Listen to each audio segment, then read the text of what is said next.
The Fulcrum has been the University of Ottawa's English language student newspaper since 1942. Going forward with the tuition changes brought by the Ford government, we've seen, with the Student Choice Initiative, they're saying it's, giving students the opportunity to pick and choose what they want to contribute to, but that's not necessarily the case.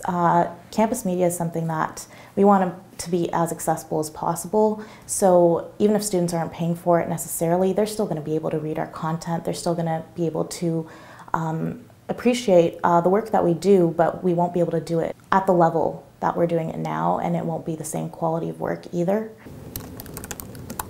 The Charlton, Carleton's student independent weekly newspaper, and it's been around for over 70 years, since 1945. The benefit of student journalism to a campus community is basically the benefit that any local community news would have.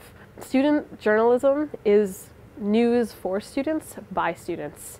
So the people who know the campus best are the ones who are living out their lives on campus, attending school with you, going through the same ordeals such as tuition or classes or homework with you, and they're the ones that are producing journalism that impacts campus directly. One of our main goals here, and part of our mandate, is to hold the university administration and student unions accountable, and we've seen that in this past school year where our current student union, the Student Federation of the University of Ottawa, they lost their contract with the university because of fraud allegations, and those only came to light because our paper and the French language paper La Rotonde broke that story. The current journalists of today are the ones holding authority accountable today, and they first learned the principles and practices that they're applying to national and provincial politics at their campus newspapers, because that's where it all began for them. So up until now, we've been funded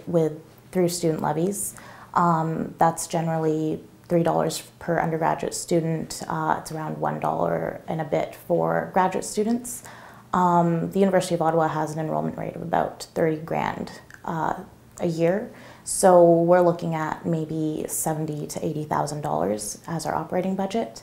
And that helps us pay for, in the past, things like our printing costs, helps us pay for freelancers, equipment, camera equipment, computers, our staff salaries. This is all stuff that even this year with our current situation we haven't been able to do as much of, and just going based off of that, it really looks discouraging as to how we can operate next year without support through student levies. And if everyone were to opt out next year, that would mean zero funds.